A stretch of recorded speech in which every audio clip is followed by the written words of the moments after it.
Well, hey everybody. Welcome to Trucking Talks Live. It is Tuesday at 6 p.m. We are here. We are glad you're here. I'm talking into a pink ice cream cone is what it looks like to me. It's throwing me off a little bit. Testing out a new microphone for Rosie.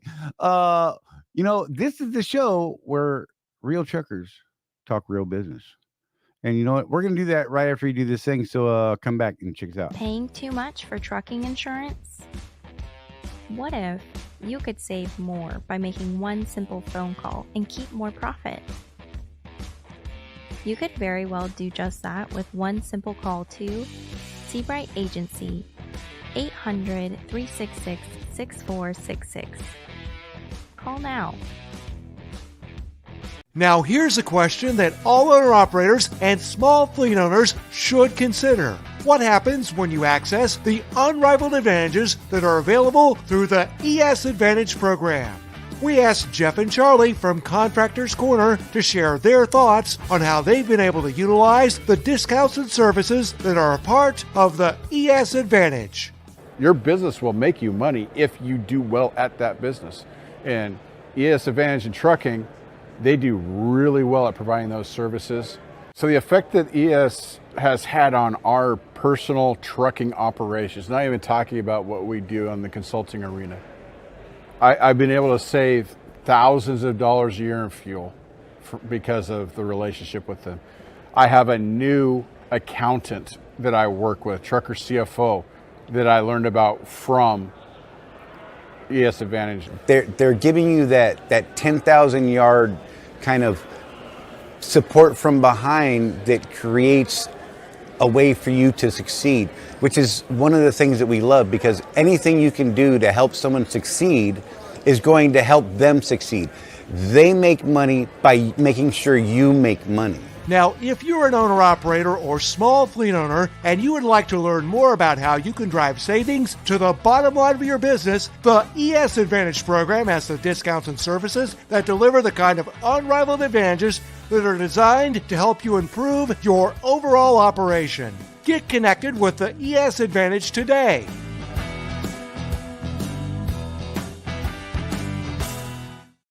Yes, that's right.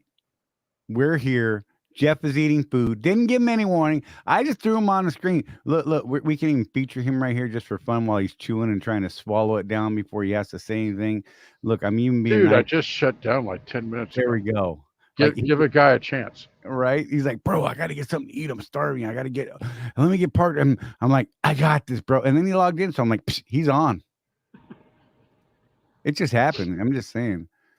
It is really throwing me off, this pink microphone. I'm staring at it on the screen. I'm like, wow, it's really pink. That is something else. How are you guys doing? Hope everybody's doing okay.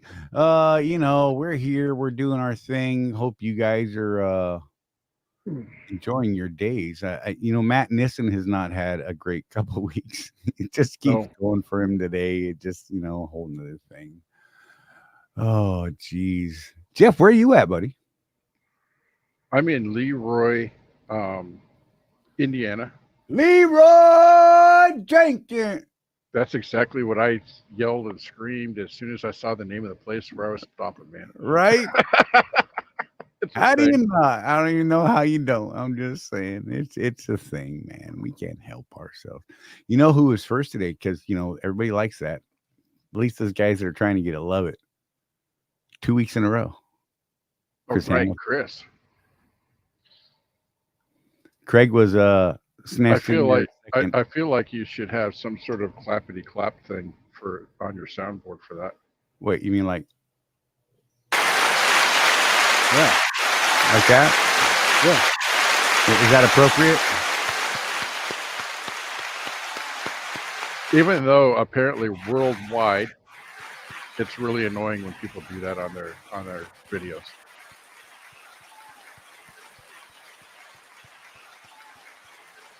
When is it appropriate to end it? My bad. Greg was in there number 2, and look, Trucker Tim came in on the bronze. I'm just saying. Had a couple conversations going on before the show. You know, it's funny for those of you who don't. And look, we're not telling you to tune in early, but these guys fight to be the first comment in the chat, which is, I think, is great because it's usually just me and them, right? But the chat is live once we post the show being set up to go. And that can happen anywhere from the day before the show to like 30 minutes before the show, depending on what my schedule has been, because I go through and I set this stuff up and, you know, whatever. It's a thing that we do. It's a process. Anyhow, but the chat is live for the entire time before the show. So right, we get some trippy conversation. We've gotten quite a few things to talk about just in the chat for an hour, 2, 3, 4, 5 a day before the show even started, just by what's in the chat then. Yeah. Like, and we don't go into this thing with any agenda or topic or nothing. Right. It's all just, hey, what do you guys want to talk about? Ask us questions. Stump Charlie. We like to stump Charlie. It's not hard to do some days. The reason you can't stump me is because I'll just sit here like an idiot and say, Charlie, what do you think? Like that too. It's fun. Keeps us on our toes. But yeah, just in case for anyone that's, you know, tuning in fresh or anything like that. So we don't come into this live show with a set agenda. Typically, every now and then, you know, Jeff and I will get off on something, or we'll have something happen. We're like, we're going to talk about that today, and we could put a lot of time into that. Other times it's literally whatever you, the viewer, is asking, commenting, questioning, things you had go on this week, things like that. So but one of the things that we are going to start working on a lot harder is putting up like recorded content, you know, on specific topics, you know, top 3 fuel buying suggestions, you know, stuff like that. You know, the normal YouTube stuff that, you know, draws people in and maybe makes them aware of what it is that we do. And then with the live stuff, what we do is, you know, you could come over if you have a question from one of the videos we did and be like, hey man, I watched this video. What about this thing? Huh? And then there you go, man. You get to have some real answers, and, you know, the whole community chimes in. Everyone that's here is chiming in. They're like, hey man, I had this happen when I did that thing, and this is how the outcome was, and it was awesome. Or you guys are big monkey faces. Hence the thumbnail today. You like that one today, Jeff? I did. I had to steal that. Donna made that, use those monkeys on a different thing, and I was like, yes, that is the one we should use. Just all the recall and 25 Kenworth steering problems. You know, who was it? Matt Nissen was hitting me on the Facebooks. Let me find that real quick. He said his was on the Freightliner though, wasn't it? Yeah, on a Freightliner. Steering problems all around, doesn't matter. Except Western Star. I haven't seen anything on Western Star yet. That's funny. He said there's a brake module on the Freightliner that had some sort of recall, and that there's a recall on the rocker arms. The Loves in Dandridge, Tennessee, told him there's a recall on the rocker arms on the Freightliner in the Detroit Motors. So you know what that means? Free overhead. Yep. Just saying. So that's the thing. You know, there is a website. Where is that website? I'll have to look at it. I keep it on my desktop up here somewhere, but I've got 92,000 tabs, like some of you have seen at times. Bear with me for a minute. So can I announce something real quick while you're doing that, Charlie? Do stuff, bro. Do stuff. Yep. So today, 30 years ago today, I married my wife. You mean you tricked her into marrying you? Well, 6 of one, half a dozen of the other. I mean, right. Congratulate. Wait. We might have tricked each other. I don't know. Right. It's one of those things that I tell my older kids. I say, now, when you're looking to get married or whatever, just remember that's the showroom model that you're looking at. That's right. Wait for it. You will have an argument eventually. You'll Exactly. disagree. What? It'll be great. But yeah, so today's our 30th anniversary. Over half our lives. I think that's awesome. Congratulations. That is something to be proud of this day and age, when you and I both have friends that have been married and divorced 132 times apiece. Yeah. And talking about, why can't I find a Well, I told you regular about that woman? one friend of mine. I used to have a barbecue for my high school friends at the house when I lived in Oregon. And I had this one friend that was on his 5th marriage. And I said, dude, honestly, look me in the eyeball. When are you going to figure out it might not be them? Right? I mean, you know, obviously great it talk. takes two to tango, but you got to look at both sides of that equation.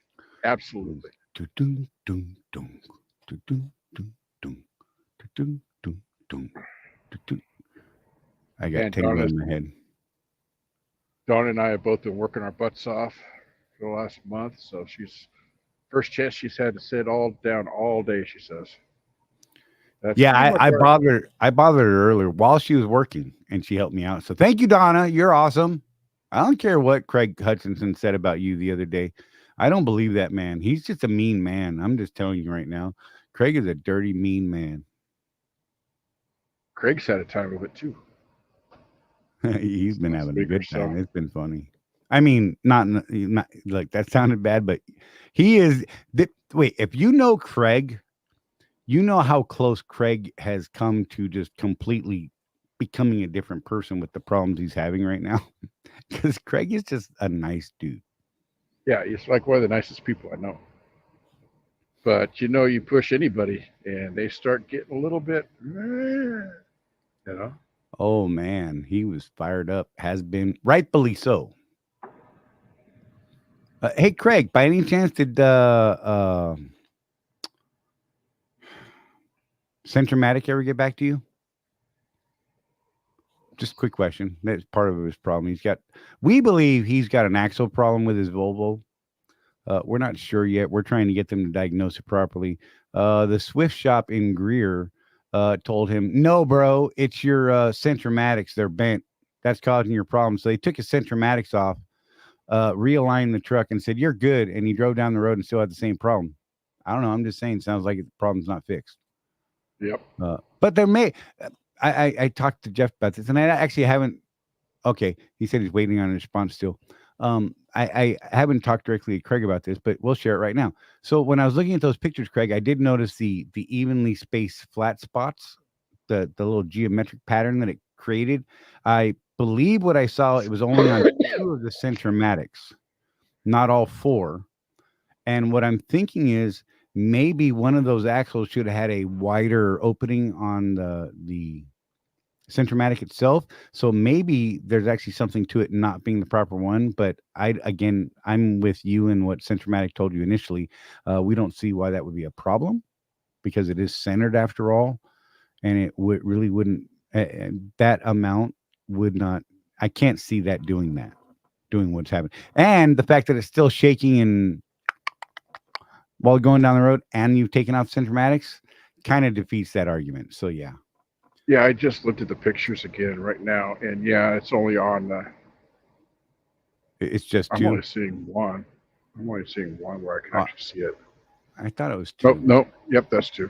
Okay. So here's a question Charlie and I were talking about too, Craig. Which axle did they take those off of? Do they even know? That would be helpful. I'm just saying.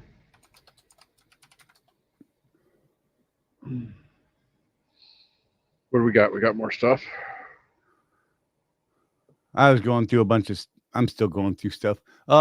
We should say hello to people. James Vaughn. James Vaughn is here. Michael Fowler, Donna, of course. Victor Jackson just popped in right there at the bottom there. Trucker Tim. Trucker Tim's going on a cruise soon. Yeah, a bunch of people are talking about cruises up there, and Dawn and I, we are not cruise people. We just don't like people that much. I don't know how I would do on a cruise. Life on 18 wheels. What's up, man? The only one I've ever considered, Charlie, is that one that goes up to Alaska, like from Portland. That winter cruise, that summer cruise, because that's off season for the cruise lines because nobody wants to go down into the South Pacific when it's hot. It's like summer going to visit winter. I'm still not down with that one even. Oh, but it's cool though. They have like packages where they fly you into great fishing spots and all sorts of stuff. Timothy Ransom was here too. Sorry. Just saying. Hamey's funny because Hamey actually watches us on the replay, but he's in the chat before the show. Mm-hmm. Then he catches on the replay in the middle of the night, which is awesome. So I dig it. Jamie. We were talking about air dryers with Hamey. And and he was, I think he's at like 1 point some odd million miles on his tractor. Mm-hmm. Where'd that go? Let me see if we can find what we were saying there because I thought it was kind of interesting. But it made me start looking at some stuff. I got to scroll back to the chat. I apologize. Didn't have time to grab all this stuff. Oh, so he was saying, oh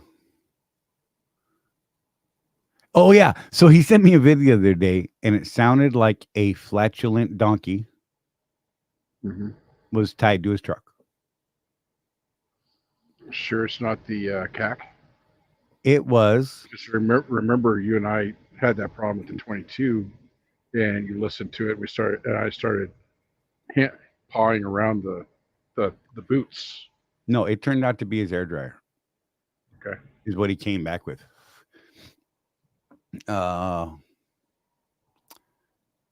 It's an original air dryer that's been on the truck. He's got 1.2 million miles on it. There's no real lifespan to them that I've ever noticed. I mean, I've seen some go out in the first few months of owning a truck, brand new. And, Chewy's went out, God, I don't even know, close to, 1 point some odd million miles as well. On Chewy, though, it was cool because I was able to buy a rebuild kit for it. It was like $60 or something like that. And just replaced all the seals inside, cleaned it all out real good, and I mean cleaned it, like used brake cleaner and the whole 9 yards to get, because it was nasty. Oil and grease and junk in there, right? Clean that out, put it back together, and it's fine. My understanding is on the newer ones, you don't necessarily, it's not better to rebuild them, just replace them. So then he was asking, well, I asked him, so when's the last time he changed the air dryer cartridge? He says he does his once a year. I said, with Chewy, I started doing them every few months after I had that problem, and then I didn't have any more problems, right? But then I got to look, I'm like, well, I wonder what, the real people say. And so the first one I popped up was Bendix, which is probably the more common one out there. Bendix recommends once every 24 months or 200,000 miles to replace the cartridge. On the average normal use. How long? 2 years, 24 months, or 200,000 miles on normal average type use. They have 3 levels of use that they classify. I can't remember what the levels were, but it basically broke down to 200,000 or 2 years. I want to say 150,000 miles in 18 months, as low as once a year and like 100,000 miles. Okay. Okay. I'm going to tell you that I'm going to stick to every 6 months. And here's my rationale behind it. Okay. The cleaner I keep that filter, the cleaner the main body will stay.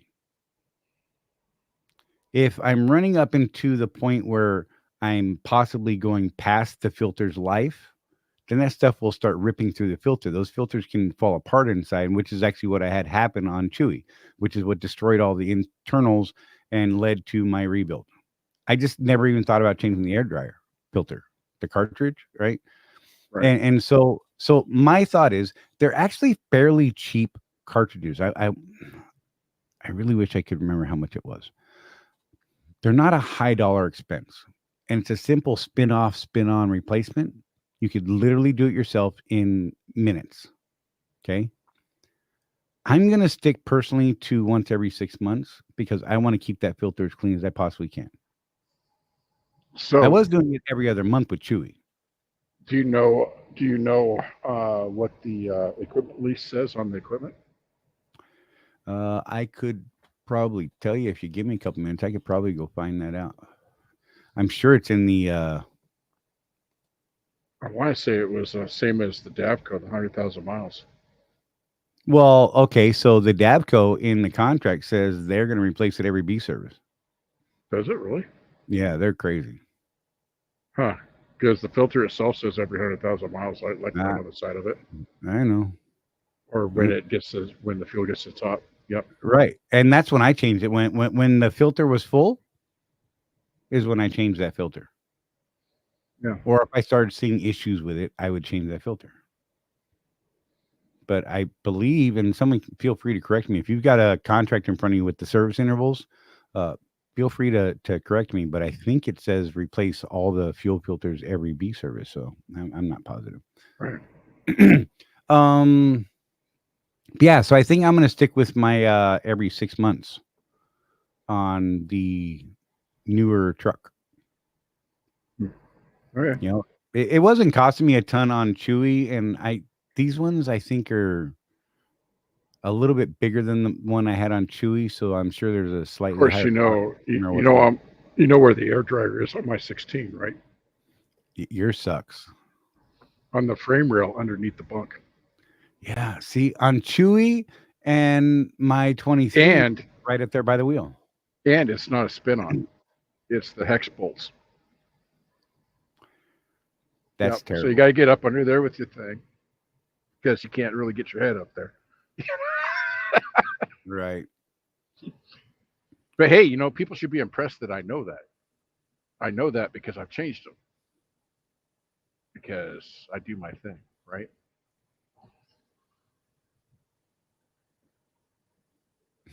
So Donna said, going back to cruises, so lazy from her church just got back from a cruise. Normally people don't bother her, but she said it didn't take long before constantly having people everywhere in her space on the ship really got to her. That's saying something. I know quite a few people that really enjoy it. Donna's uncle cruise every single year. You know, he loves it. I just can't see myself really loving it. Right. I would probably like the food, because I understand the food on those things is amazing. But then you've got, all the people.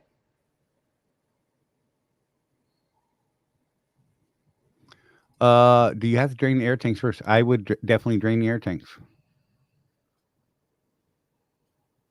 Oh, by the way, and that service interval, according to Bendix, with the 2-year, 12-month thing, is assuming that you're actually draining your air tanks on a regular basis, monitoring for moisture coming from those release valves. Okay, so full disclosure, Trucker Tim has never been able to find the drain lines for his truck with 500,000 miles on it. I probably would have gotten up under there and looked at my air tanks and found them. I did explain. You got the Freightliner. I don't know about yours, but even on my 22, Charlie, the two tanks that you can see poking out of the back, they got the petcocks on them. Just open them up. Yeah. And if they start spitting, you might want to check that air dryer. And then the one for the transmission is a lanyard by the battery compartment. So on my 23 Cascadia, there are 3 lanyards. They're all attached to the battery box. There's either the left side front facing the front of the tractor, or the back facing the rear of the tractor. They're attached to the ends of the battery box. So they get dirty. You look in there, you flip the little flappy down. You look in there, you can't see them because they're black, unless you know where to look. It's a thing. I know it's a terrible design. I like those petcocks because I could just open them wide open and drain the tanks completely. Yeah. In about a minute and a half. Yeah. Yep. So it's a thing.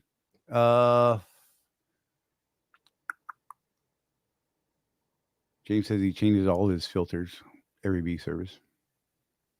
Yeah, I don't know that I would do that. I change filters when they need to be changed. Like your air filter, if you've got the fancy dancy, what's it called? The fleet air filter. Right. Depending on where you run, you might want to have 2 cores on your truck to swap out mid tour, and then wash them and put them back on when you go home. Charlie, you were saying on yours you were having to wash them like every other month or every 3 months. Yeah. So that's a thing. I usually go out, for a month or two at a time. So if I had the fleet air filters on this truck, I would probably have a second set of the wraparounds in a garbage bag or something, nice and oiled up and ready to go. Right. Because assuming that your restriction gauge works, and all of us that drove Humvees in the Army know that those things don't always work. Right. But if your restriction gauge works, you don't replace it till it gets up close to that red line. And what's an air filter cost these days? I don't even know. I mean, I know the one on the Cascadia is expensive. They're not real expensive, but they're not cheap either. So I know on Chewy they were like $90 for the big round one, the big trash can. Right. So but again, one of the things we preach is chase those pennies, guys. If you're doing a B service every quarter, and let's say a filter for your truck costs $200, that's $400 a year in filters. What if you went by the restriction gauge instead? Would it be Right. would it be once a year, twice a year? You should still be visually inspecting that filter to make sure there's no tears and things like that in it, just so you know. Yeah. Just to throw that out there. Look, we got to say these things because there are people. There's a lot of people that don't know how to inspect that filter. Fair enough. Especially on the newer trucks, because on the Cascadia it's the 4 bolts, and you got to pull it out. And sometimes getting that cover back on there is really frustrating. Right. So people, I've got to guess. Some people, they'll do it once, and then they're like, "Screw that." Matt says 170 to 190. Victor says the KW is freaking $500. That's Holy insanity. You can get a fleet air filter for that, Right. for that amount of money, and then you just don't have to buy another one unless you. Oh my God. Because I think the fleet air filter for the Cascadia is right at 550, 600, but it's a one and done, right? You got to get that oil. And Charlie, you were telling me, because I've never had one, but you were telling me it doesn't take as much oil as you think. Right. It didn't. I oversaturated it the first time like it was crazy. It was dripping. I'm like, oops, my bad. Yeah. So. And that actually caused issues. So. I bet. So I'm seeing the fleet air filter. This one this looks like the one for the Cascadia. $545 for the fleet air filter. Okay. Right. The Coronado one is kind of close to what my Sentry had, a big trash can. Only took one. That one's like $310. So $3 to $550, depending on what kind of air filter you had. The Cascadias all had that small square one though, right? The rectangular one. Yeah. I'm not sure which one you need. If anyone had the part number for the Cascadia filter, I could tell you. I could probably look it up on the Fleet Air Filter site, or you could go to fleet-airfilters.com and look up the filter you need for your truck, and then make some choices. And then order it for Pittsburgh Power, because they're great guys, and I want to give them money. Right. Doesn't change the price any. So I mean, I'm just saying. And the thing is with those guys, Bruce has said even on our show, if you're a customer of theirs, which means you bought something from them, that's when you get that type of thing. Like Charlie and I can call up and ask them questions, and they'll answer us, right? But we buy stuff from them. Something to it. A lot of good service there. I'm looking at more of these filters. Just saying. Yeah, if someone has one, a part number, that'd be awesome. I could actually look it up by the part number. The filter on this truck is different. It's more boxy than on the Cascadia, even though it's got a DD15 on it. And it's also taller, and it's just like boxy. It's not like a rectangle. Okay. Yeah, so you're going to need the original part number to get to it.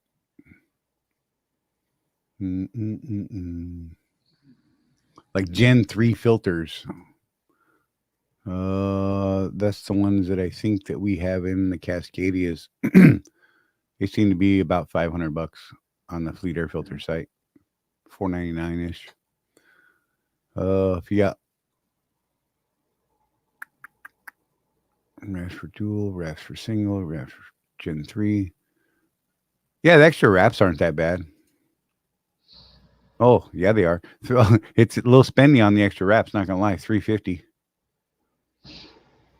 So Oh, that's you're into it my if you like to do the longer tours where you might have to swap out mid tour. So you're still looking at about $900 then, all in. the Gen 3 wraps, which is the filters that I believe we have in the Cascadias and such, are the extra wraps are only $100. Oh, So yeah, score. so that's even better. Yeah. If you have like one of the single big trash can ones, they're 175. If you have dual trash can ones, like on the older Kenworths and Peterbilts and stuff like that, where you have the dual intakes, that's the $300 range because it's 2 sets of wraps. So there you go. That Right. explains that. That makes sense. Yeah, right. Who'd have thought, man? Yeah, I don't know which filters. Like I don't even know how to look at for the KWs because I don't know what filter they have. So I mean, we'd have to have the what's it called?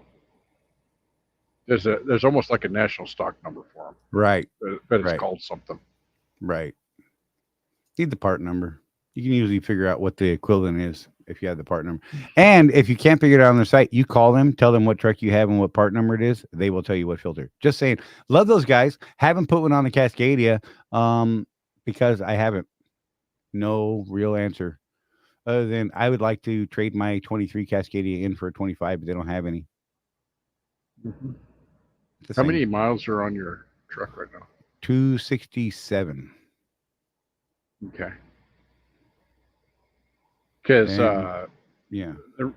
Because Tony Dennis and I were talking about your plan to do that and how it would benefit both you and Swift if they let you do that. Right. Because by the time you and Rosie get to the end of that lease, you're going to be pushing that 700,000 mile mark. Oh yeah, I think which so. means it doesn't qualify for MRP. Right. If I remember right. So if they take the truck from you now and give you a new one, they can MRP that thing and get another 3 years payment out of it. That's good for Swift. Right. It's good for you because for whatever reason, you want a new truck. Life on 18 wheels. I don't know of a lot of differences between the two. I can tell you that the reason I want a 25 is the 23 that I had was a straight flat company spec truck that they actually pulled out of the company fleet. It had actually, it was brought in, it was numbered for a company truck. I said, hey, I need a truck. Michelle's like snatched it right out of the company fleet, took it back over, renumbered it, and gave me that truck. Oh. So I figure if I'm going to pay owner op payments, and then I not that I necessarily want that. And word of caution for you guys is at 28 when the new EPA standards come out. 27. Yeah. So that's another reason to get one now if you're going to get a new truck. I don't think you want to get into that 27. 27 is going to be a rough year, I'm sure of it, for everybody because of the new EPA. Well, every time there's a new EPA standard, there's problems with that first couple of years of trucks. 2012 through about just shy of 2013, right, was just terrible. Oh my God, that first run. One of the ways, Charlie, that I negotiated my way out of that truck was I found out that Swift had returned over 1,000 of those Cascadias and told Freightliner to try again.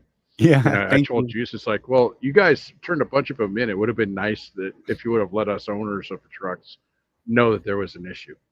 Oh yeah, you're kind of right about that. Right. 2018 was another year that was kind of a lemon year. Yeah, it was crazy, man. It was all those years where they had to meet the new standard and they weren't even able to fix the ones before because they were already having to design the new standard. I mean, good Lord, man. At least for those of you, there's going to be that guy either on the replay or something. Well, I got a 2018. I've had no problems with it. And all that stuff. And I'm going to say, good for you. Right. You're lucky because 18 was a bear. It was. We saw a lot of problems among our members with those trucks. There are quite a few good one out there running. Great. Yeah, I mean, great, right? Because I mean, I see him, in the Swift fleet, running around. And only reason I know they're 18 is because of the truck number, right? And I see him. I'm like, good on you, man. Glad you made it through that debacle because that was a rough patch to do. Yeah, they did that with a bunch of Timothy Ransom put up here. Yeah, Swift turned in a bunch of Volvos too. Yep. Yeah, Swift on the Volvos, man. They seem to have, and it's not just Swift. We keep saying Swift, but the mega carriers that have all this purchasing power, and their drivers want this truck, their drivers want that truck, so they order Volvos because let's face it, Volvo's a nice truck. They ride smooth, very tight turning radius. The sleeper is nice and comfortable, all that stuff, right? Well, they order them, and then they've got problems with like an entire batch of them, like 500 trucks. What do you do with that? It was to the point there for a while that Swift stopped ordering Volvos altogether. I would be happy. You're gonna love this. If Kenworth and Freightliner merged. Yeah, if they made a baby, right? And the body panels didn't fall off, right? And you got your DD15. Through the tranny right back to the rear ends, all designed together, right? Mm-hmm. And their amenities. They have look. Peterbilt will tell you, look at our lights and our wonderful cabinets that fall off. They don't really talk about the engine. I mean, Jeff and I saw this firsthand in presentations, whereas Freightliner talked about the reliability and updates and engine performance and specs in their presentation. They were even talking about their plan for meeting the 2027 emission standards. There are, so yeah. And apparently they've already got it worked out. Yeah. Like they're ready for it, but they know there's going to be problems. They're like, might want to think about skipping that year. They think they've got it licked, but you don't know. Right. So, I mean, it's a thing, and so Life on 18 Wheels says he misses 18, had no major problems. Yeah. There was a handful out there, in the grand scheme of things. I'm sure there were more than we know about, but there was an awful lot that were junk heaps. And you know what? One of the reasons why I did buy out the 2016, at 1 million miles, obviously it's got some issues at this point. Right. But one of the reasons was it was just such a solid truck for that 4 years during the lease. Right. Nothing. Right. The nice thing about a warranty to me is that all those little gremlins that end up happening to these trucks usually happen during that warranty. Right. Once they're fixed, they're fixed. That's the thing. People a lot of times will say, well, I've had this happen to this truck, and I had this. It's a hunk of junk truck. I'm like, well, but it's fixed now. It's. Hey, Jeff, you should try going out and coming back in. Your sync is crazy, bro. Your sync is crazy. It's you. It's you. It's not me. I'm hardwired, bro. I'm at the house. I love. He's like, no, it's you. It's not me. But that's okay. I can get past it. It's fine. You didn't have to yell at me. Gosh, you guys see how people yell at me? They just yell at me and then they're like, it's your fault. And I'm like, no, sir. Let's see. That better? Nope. What? You better stop it. Like how I cut myself off right at the, yeah. What makes it worse is it's actually not better. Like for real. But it's fine. Whatever. We'll get past it. I don't know what to tell you, man. It's just a signal, man. It's not lagging on my end. Look, it's fine. It was just throwing me off when I was looking at your face. Well, don't look at me. My bad. That was the wrong button. I actually meant to hit this one. Okay. It's fun to watch. So what is Volvo and Freightliner working on together? I wonder. That could be interesting. Right? That'd be some good stuff there.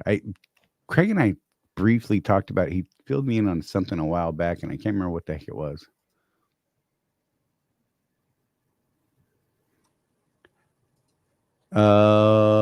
Yeah. So I don't know if you guys are aware of this. This guy right here, this guy, he's gone and got himself into a freaking Western Star. And now he's like, oh, bro, you need a Western Star. Everybody should be in a Western Star. It's great. It's awesome. And I'm like, whatever. I'll let him tell you about it. Hey, you know, I've said before, man, so expensive. I have completely joined the cult at this point. I'm going to be talking to people about buying this truck or something similar. Absolutely. I mean, you know, it's not. I mean, let's be real. You know that Western Star is a fancy Freightliner, right? Yes. Same chassis, all that stuff. So I was talking to another person about this, and they, wow, man, I've heard those things are so smooth and all this, that, and the other thing. I'm like, well, you know, it's a 22. I'm not seeing a whole lot of difference. So what I noticed, Charlie, is it might be the way the suspension is set up, though, because when I'm loaded, it is very smooth. Yeah. Empty, dude, it throws you all over the place. So it might just be the way the suspension is. It's got to have a load on it. You know what I mean? The axles are rated on that thing? No. Okay. I haven't Just looked. It's like I told Tony the other day. He asked me some technical question. I'm like, I don't know, man. That's a Charlie question right there. Great. I told that one, yeah. But yeah, I mean, I don't know. It's very comfortable. I got real wood cabinets. I mean, I told Charlie, I said that the sleeper is like a miniature hotel, basically. Right. It's just really nice. The only thing it doesn't have that I would like to have is what Western Star calls the driver's lounge. And that's the option package that's kind of like the Volvo, the bigger Volvos with the table and chairs and all that stuff in the bottom bunk with the Murphy bed and all that. But hey, you know, it's a very comfortable truck. I'm digging it. 50% of the partnership. Okay, so Craig is saying, go back. The Volvo Group has acquired 50% of the partnership interest in the existing Daimler Truck fuel cell GmbH, whatever that is, and company. Would you stop? You did it. I was trying to be helpful. Joint venture will develop, produce, and commercialize fuel cell systems for use in heavy-duty trucks as the primary focus, as well as other applications, whatever words. So the fuel cell thing, though, that's been tried before, and it has not yielded good results. Remember Rutherford actually tested that on his fleet of trucks that did the same exact route every single day. Mm-hmm. So his fleet was a really good test fleet, and they did see a fuel mileage increase using the fuel cells, but it did not offset the cost of the fuel cells. But we are talking 8-10 years ago now. Yeah, I guess. Yeah. I mean, there's a lot of change that could happen in that time. So I mean, look, I'm not going to down any technology if they're working on it. You know what I mean?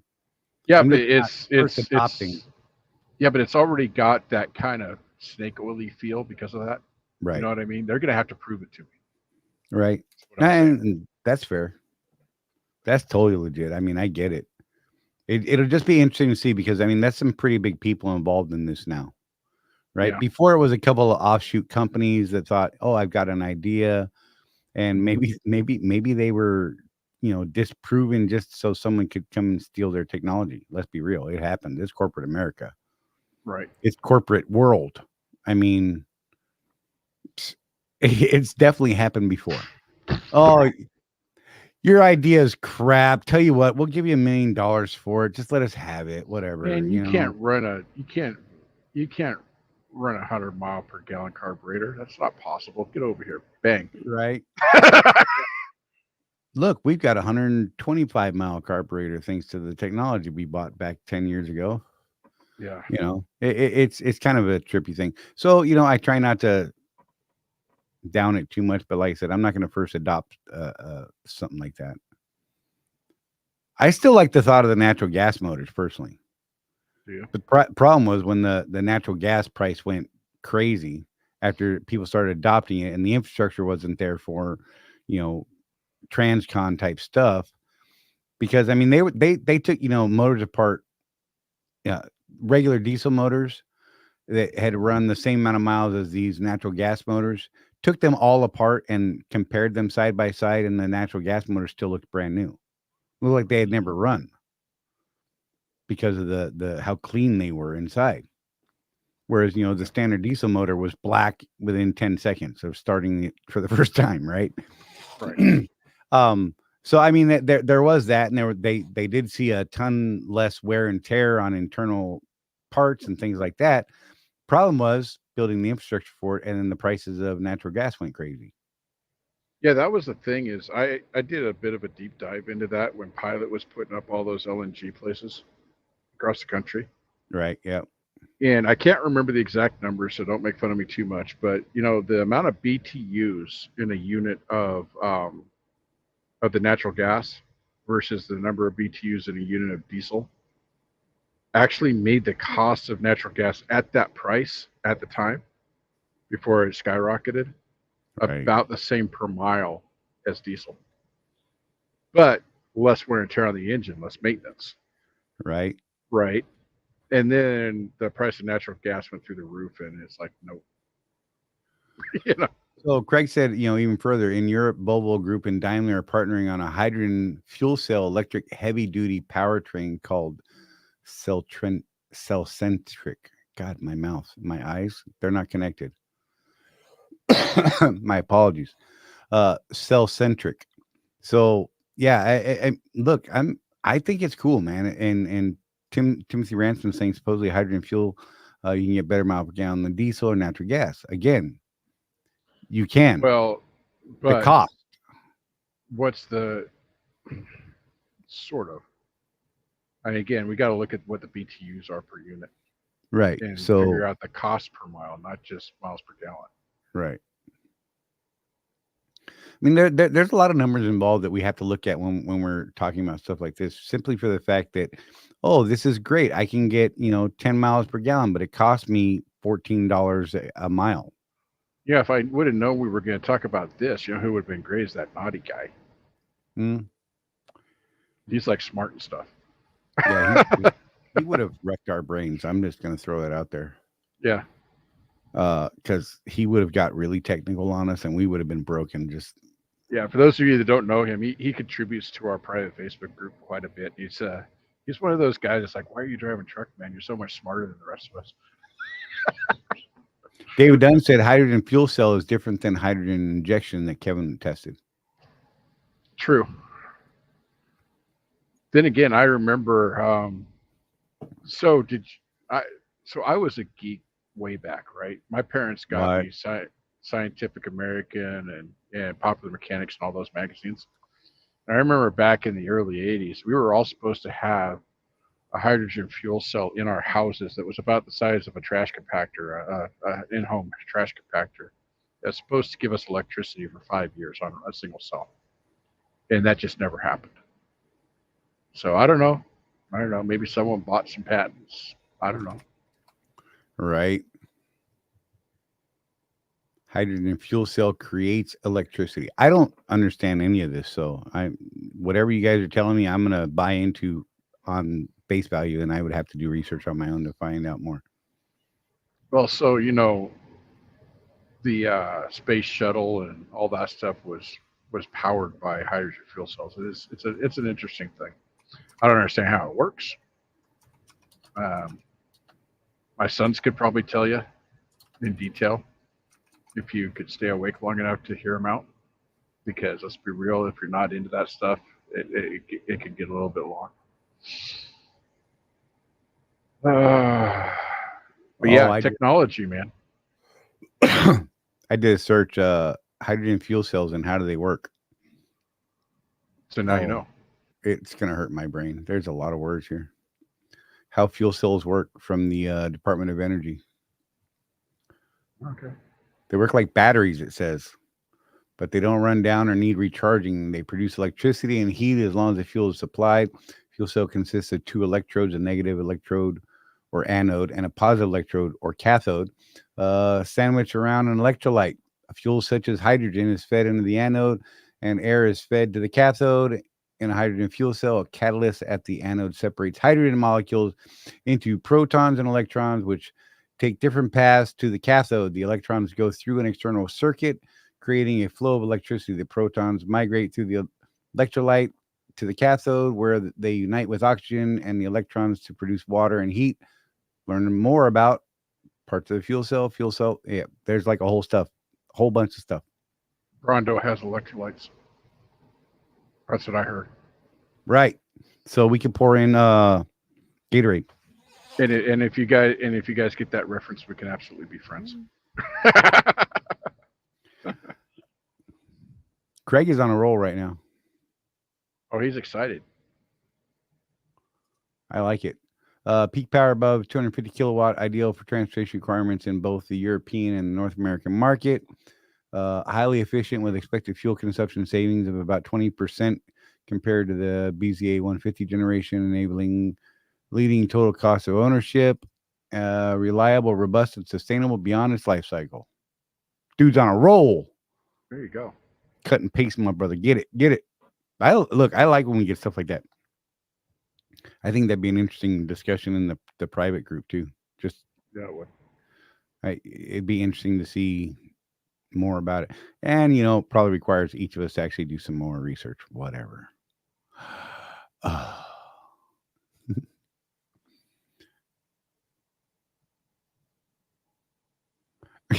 Okay. Can't even find a decent mechanic to do an oil change. Let's make trucks more complex. I'm not sure that it is more complex. Well, the 27 stuff is going to be more complex from the sounds of it, but I don't know about the rest of this hydrogen stuff. Well, when you're talking about the hydrogen fuel cells, you're talking about an electric truck. Right. So not so much mechanics as electricians working on them. Right. Electrical engineers, sir. Yeah, whatever. Oh, fancy. Right. You and your fancy degrees. Yeah. Matt's finally going to go make some money now. I think his tire got fixed, so he's going to get rolling. That's what I think that means. He's been sitting all day. He had a hell of a day, so I think he should share that story. We should bring him in here just to share it. It was funny, in a bad way, not like funny, ha ha ha, like oh my god, your luck.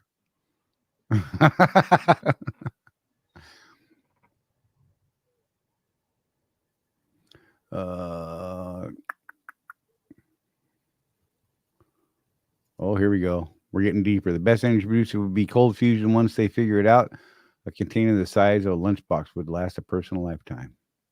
Yeah, they got to figure it out, though.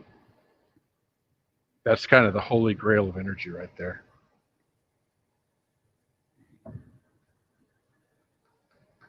Yeah. He said they're all done now.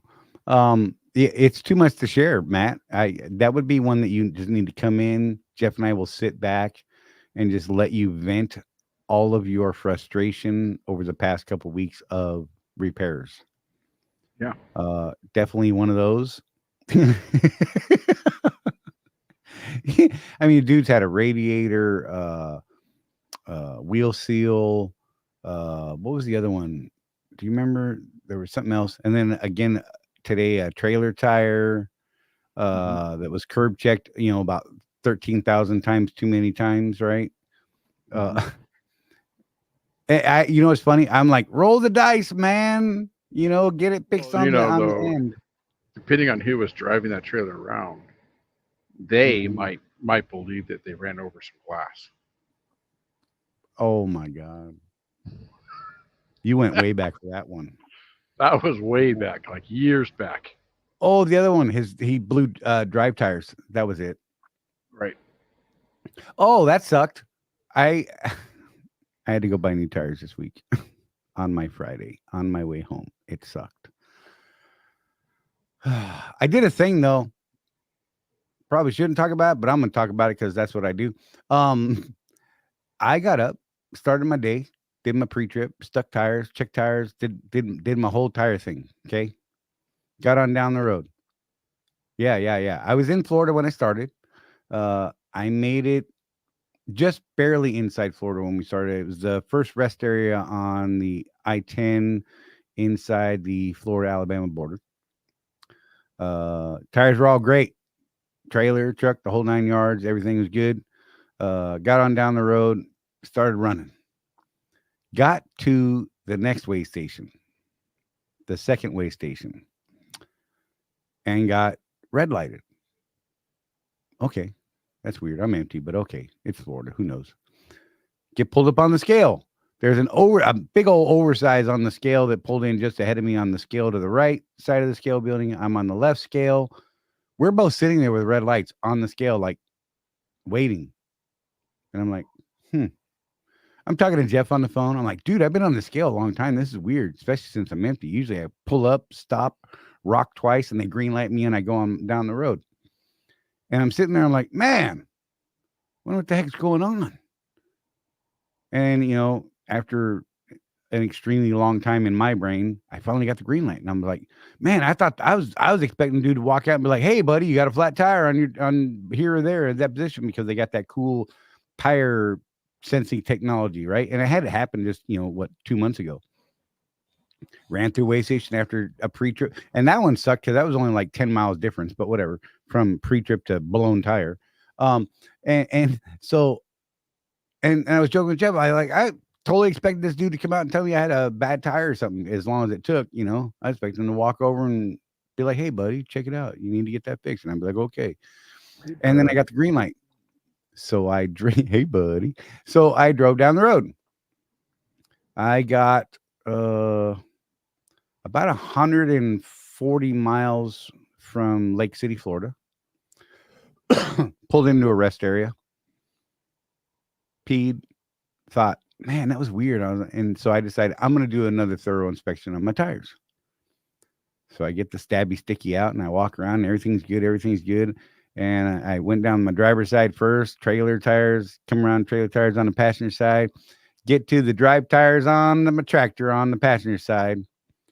Outside rear tire has a gash in the sidewall about that long, but I don't believe that's what caused it, because had it happened at actual pressure, it would have been a catastrophic tire failure, meaning tire chunks everywhere. So I inspected the tire further and found a screw or nail in the face of the tire. So I think what happened is I picked up a screw and it drained the air slowly, right? So it wasn't that catastrophic poof, right? And then while driving on it for, 150 miles or whatever, I split the side open. But now I am 68 miles from the closest tire shop, which was a Love's. And I'm thinking, man, road call. Trailer's empty. Road call? It's my Friday.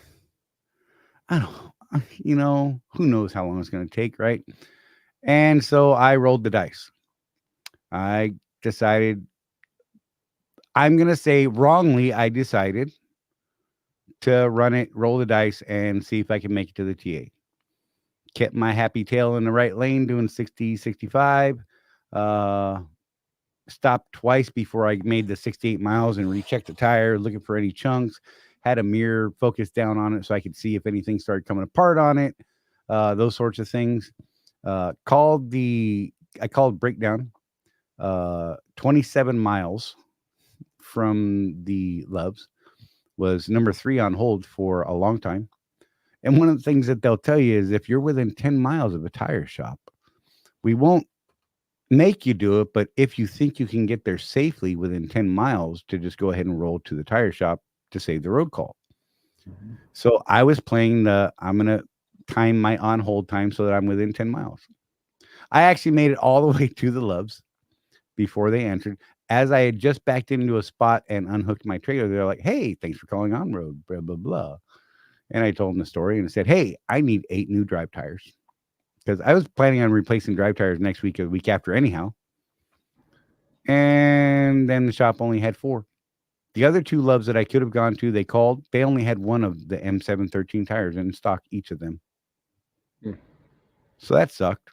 And then I got 2 new tire techs working on my truck. That was fun to watch, because I said, hey, Make sure you throw some balance beads in those tires. And they're like, all right, man. And they put the first 2 tires together, and I watched them do this, and it probably makes me a bad person. But I watched them put them together, put them up in the little cage, and start to air them. And I told the foreman guy, the service writer, I'm like, hey, you might want to go ask them if they put the beads inside the tires. He's like, oh, man. He walks out there. Did you guys put beads in the tires? Oh, no, we didn't. So they had to take the tires apart. But you know what? I bet you they won't make that mistake again. Because when you have to re-break down the tire, there's more. Yeah. Turns out they also forgot to put brand new valve stems, which I had requested, and they had sitting on the cart next to them. So they were going to have to break the tire apart for that anyhow. It was fun. And then they didn't know how to install the balance beads. Okay. If any of you have not used balance beads and are thinking about using them, when you buy the Counteract balance beads, they come in a pretty bag with a color on it. Various colors denote different ounces of beads within the bag.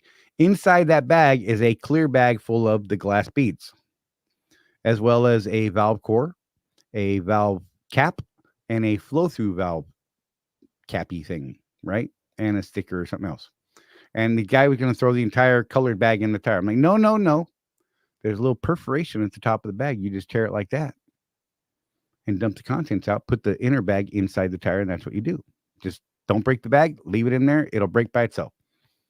Oh, so he starts ripping the bag. Not at the perforation, but, about this far down from the top.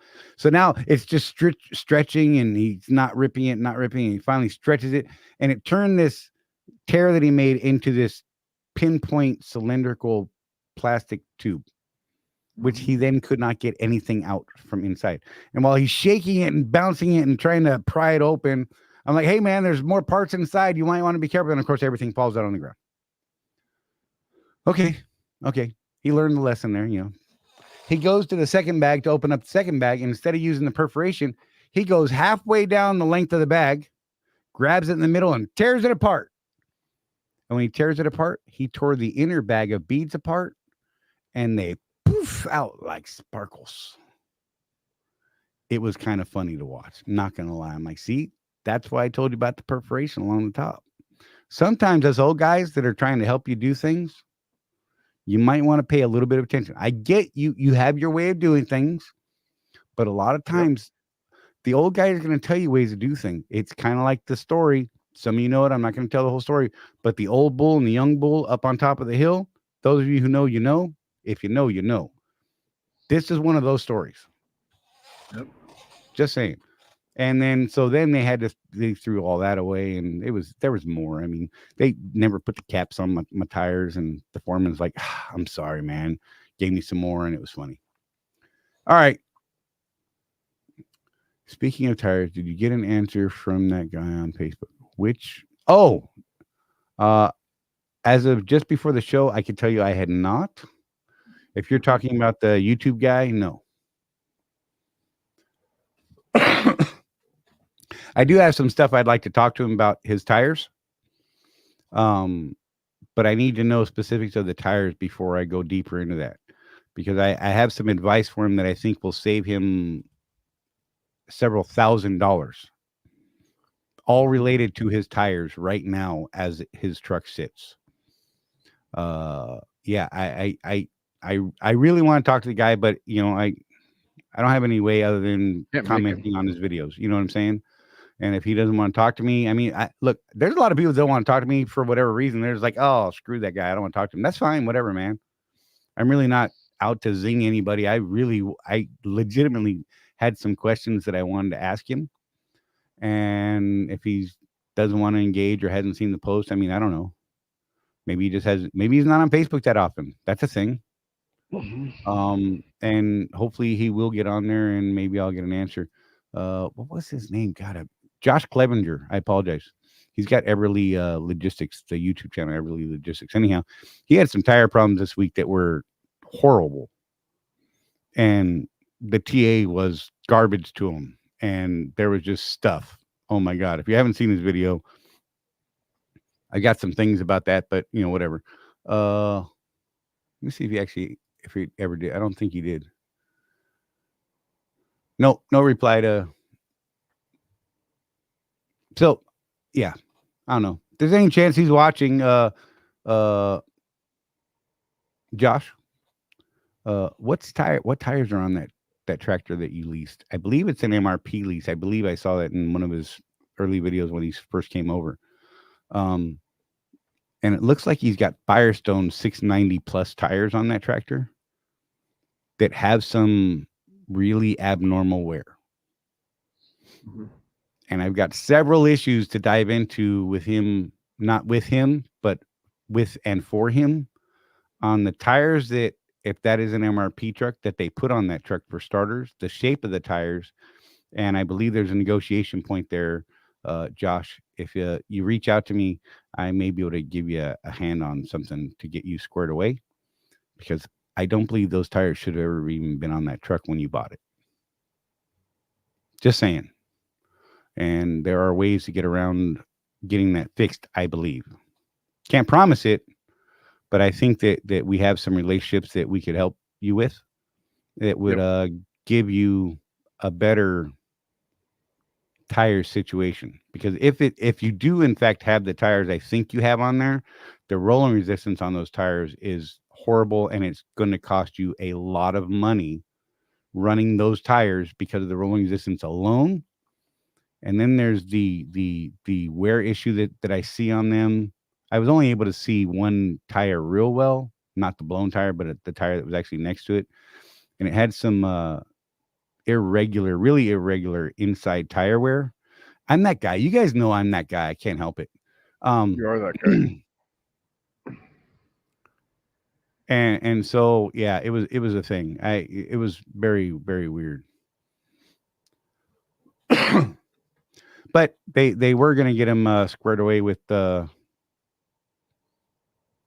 getting the TA part of it sorted out, because TA screwed him. He said, he wanted a new virgin drive tire, and they didn't bring a tire. So he just let them put a spare that was there. I would have said, no, go back and get one. I don't care if you're mad at me or not. I mean, he was already down 8 hours at that point. He was already down like 8 hours at that time. I'm like, what's a couple more hours at that point? I mean, I get it, but then what happened was he actually, that spare tire they put on 7 miles down the road, catastrophic, poof, blew his front. He even said, he's like, I don't even know how it happened, but it blew my front quarter fender off. And this was on the rear inside tire. His quarter fender snapped off. That's in front of the front drive tires, right? Gone, disappeared, vaporized. And it took out his mud flap hanger and mud flap. Snapped them. Gone. I mean, it was a catastrophic failure in 7 miles. That's impressive. That is thoroughly impressive in 7 miles. And Loves is the one who actually brought him the second tire, Life on 18 Wheels. And they put on a brand new Continental HDL2, I believe it was, from what I could see in the video. And not a horrible tire. Not the tire I would have chose. I would have specifically asked for a Bridgestone M713 or the Michelin Energy D. One of those two tires, because we get those on a national tire account discount price. Mm-hmm. And one of the things that he had done was he told, Breakdown, hey, have them send me the cheapest virgin drive tire that they have. And they don't know what our national tire pricing is. Right. And I think that he may have paid more for that drive tire than he should have. For a good one. Yeah, and he could have got a probably much better tire. Nothing wrong with Continentals, by the way. I believe the life, in my experience, when I ran them, because I ran a set to test them, didn't get the life that I was getting out of the Michelin at the time, and this was quite some time back. And the rolling resistance isn't horrible. I think, over the M713, it's like 116 is what the Continentals are above it, which isn't super awesome, but isn't terrible. Right. In a drive position, you look at, the fact that there's 8 tires involved. So, I mean, it does multiply, but it's not a horrible tire, right? I just don't know what the lifespan is on them anymore. And so I stick to the Bridgestone M713s because it's kind of a known entity at this point, as well as the Michelins. And I went with the Bridgestones for the drives. I will only use the Michelin Z, the Energy Z on my steers, because that's just where I've settled. I don't trust anything else on my steers. I've never had a catastrophic steering tire blow. I can't honestly remember the last catastrophic failure I've had on my tractor. I can't remember the last time it happened. It was when I was a company driver, before I started really focusing on paying attention to tires and stuff like that. So, I mean, trailer tires, catastrophic all the time. Plow! You're like, what the hell was that?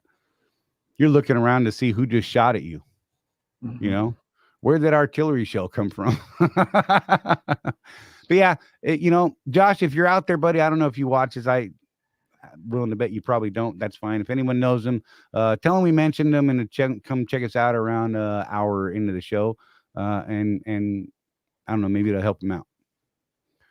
Not that Josh, though. Hey, Josh McLean, good to see you, buddy. Anyhow, but yeah, so it's fun stuff, man. It was something that I was hoping he would answer, because I really did. I just want to help the dude out. I think I could help him out with saving some money and maybe get some stuff sorted. What I missed during all that crazy stuff? I'm sorry.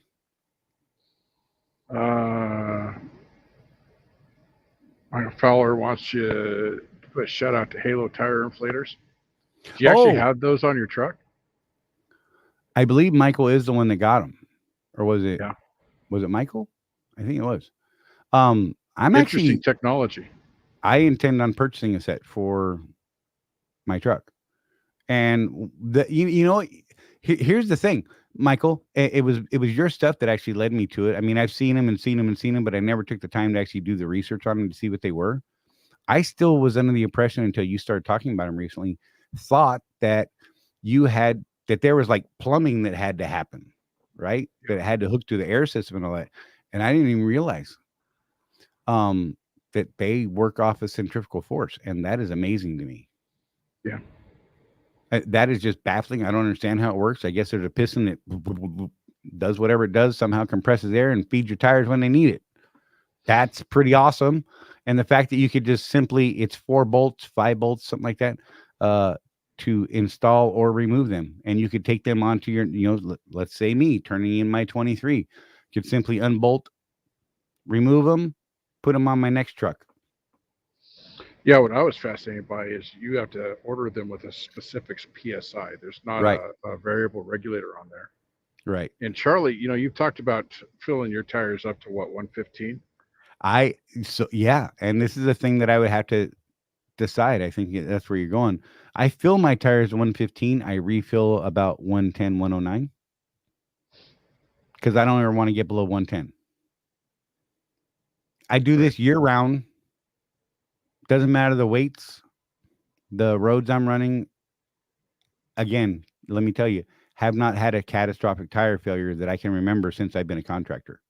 But what we're talking about is, if you've got a system like this, you order them for what you really want the pressure at, because it's going to maintain that pressure. You don't have to worry about it going up and down and up and down and up and down. I think I would order the 110. Yeah. I do. I think that's where I would run. Oh, that reminds me. I think I would call Mike Beckett and ask him. Wouldn't be a bad idea. These are the tires I'm running. This is my operation. What do you recommend? Right. Yeah. Let's see. Josh McLean said he had them. They were on his had them on his 13. He liked them. It's a high-end price, but it's worth it. I don't actually look at that price tag as that high end either. How much are they?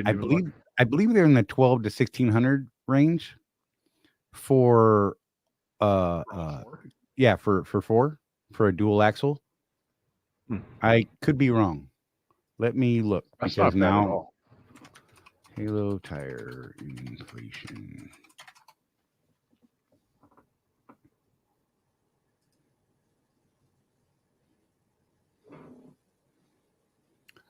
So Trucker Tim, he puts them at 115 because he never wants his tires to get below 110. That's the point. So cold, he wants them at 115 so that as the air leaks out of tires no matter what you do. They're not, rubber is a porous material, believe it or not. Right. So they just naturally are going to lose a little bit of pressure over time. He puts them to 115 because he doesn't want them to get below 110. But if you've got this sort of system that's always keeping them at 110 anyway, Right. there's no reason to pump them all the way up there. And the reason I mentioned, call him Mike Beckett, or I always forget who his protege is. What's his name? His son. Yeah. Greg will tell you. Yeah, Craig knows him. But yeah, call those guys and ask them, this is my operation. These are the tires I'm running. What should I have the pressure set to? And they will tell you what they recommend, and then order that pressure. I mean, tandem axle kit 1540 without the shiny chrome cover that Michael got on his. Just the standard. So that's for all four, the whole set. Yep, that's for four of them. Mounting brackets, the whole 9 yards. That's not bad at all. No, and especially for what it does. Anything that's going to protect your tires more. Oh my God. Mike and Kevin Beckett, MD Alignment. There you go. Yeah, but yeah, anything that's going to protect your tires and keep them more consistently aired is better for your tires. Which is cost savings, which is, just everything, downtime saved, right? From not having tire problems. Right. There's a definite cost benefit there. I remember Trucker Tim says, I remember the MD Alignment guy said just 120. Told me he's never heard of a tire blowing due to overinflation. That is true. But, here's what I've observed about them. And it's usually Mike that's on Rutherford's show when he gets on there talking about tires and pressures and stuff. His recommendation changes depending on what tire you actually have on. Right. I actually tried 120 on a set of Michelin Energy Ds when they were before the latest version of the Energy Ds came out. I think it was XDA or XD, I don't know, something Energy D, right? And I tried 120 for about a year, and I actually noticed a different wear pattern that I was not fond of. Mm-hmm. And when I asked Kevin about it back in the day, it was on a social media post somewhere, something like that. I was able to ask a question, and he suggested that I go back to 115. When I went back to 115, I went back to what I believe to be a more even wear pattern across the entire face of the tire. I can't even remember what the wear pattern was at the time, but I remembered it caught my eye after about a year, and I was like, man, I don't know. And I thought that it was degrading the life of the tire. Mm-hmm. So I opted to go back, and ever since then, I've been at 115 with Bridgestones and Michelins. I run my steer tires the same way, 115, and I believe my steers are actually say 120.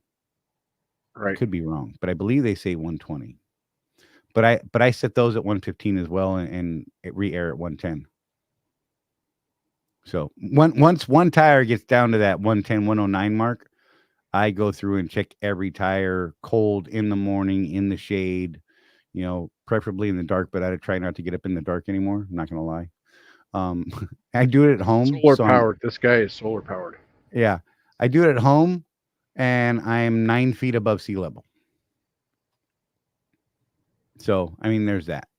I always try to do them at sea level, in the dark, in the morning, cold tires that have been resting properly. And that's where I set them all the time. And like I said, no catastrophic tire failures. Even striking stuff. So, I don't know. I've got pretty good luck, I think. I don't necessarily believe it's luck. I believe it's my absolute anal mindset when it comes to tires. There are lots of Not other just- things that I and should. and it's not just his tires. Every time I see this man and my truck's around, he's over there with his paws all over my tires. I cannot walk down a bobtail line of tractors. It is not okay because people start, bro, get away from my truck. Why are you touching my tires? I'm like, fascinated. It's not okay. People get very upset with me. I've had Dude, multiple. so when people we were at tell that me expo 2 years ago, there was a show truck there. Really beautiful wrap, all that stuff, but man, this guy's tires. And Oh my Charlie God. couldn't help himself. He's like, "Who owns this truck?" He got talking to the owner of the truck. He's like, "Dude, let me tell you about your tires." God. They were horrific. Hey, Tim, those tire inflators, it's literally like, I mean, literally anybody could do it. They're basic instructions from everything that I've seen. It's 4 bolts and to mount them to the hubs on the wheel itself. And that you remove the bolt this on, tighten it down, torque it to the right spec, and move on. And there's a center nut that you have to tighten in the middle of the whole thing. So it oh my gosh, it's way too easy. Oh, Michael said the tool they offer is cheap and fell apart. There you go. Okay. Yeah, Trucker Tim said, thankfully my steers are maintaining about 116 or so the past several months. Haven't needed to add any air. Well, good on you. I would ask, and I hope that you are only checking pressures in the dark when your tires have been resting for a couple hours. Just saying.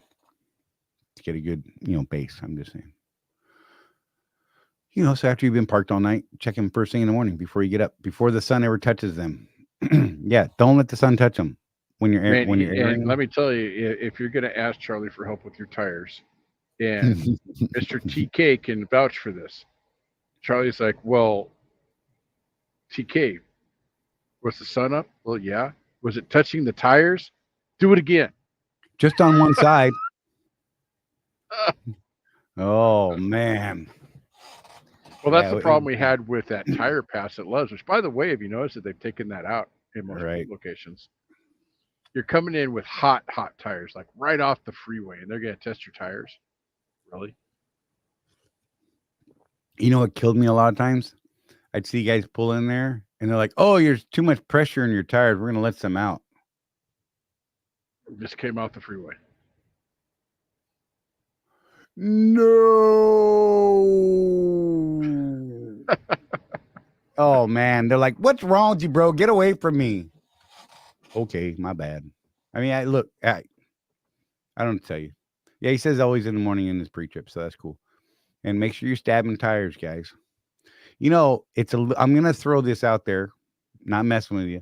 It would be a little odd. I know it's a very minute loss of air, but as you're stabbing tires with a pressure gauge, you lose air. Mm-hmm. I believe that's where most of my air loss comes from, is from psh, psh, right? As often as I do it. I'm not every day, but I have days where it's 4 times in a day because I don't know, my brain is broken. So then there's those times where you can't get it in the hole. Yeah.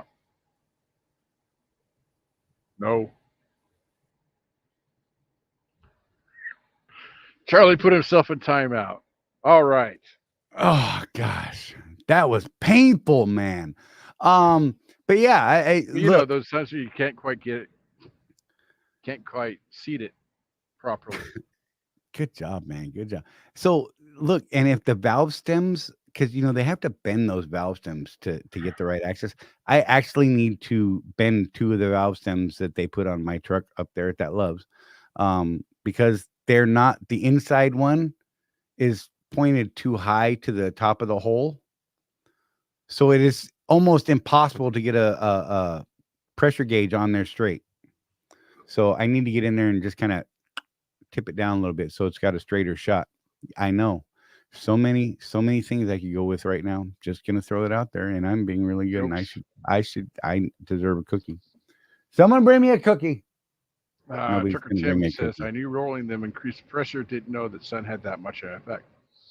I Oh, mean, sun- that Texas sun, absolutely. I can tell you that. sunlight directly beating on them from the side against all of that side tire, that wide, base that's facing Sidewall. out. Sidewall. Thank you. Gosh, words, not my friends. You're the tire guy. I know.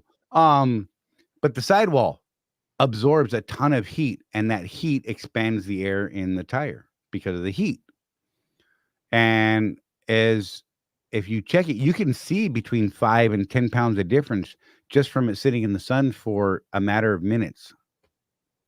Yeah, do this. Take a 2-liter pop bottle, and in the shade of, like, inside your truck in the air conditioning, screw the top on really tight. Just set it outside in that sun for about 5 minutes, and then feel it. Right. It's kind of cool. I wonder how much pressure you could build up in one of those in the sunlight. I want to put a valve stem in a cap and seal the bottle now.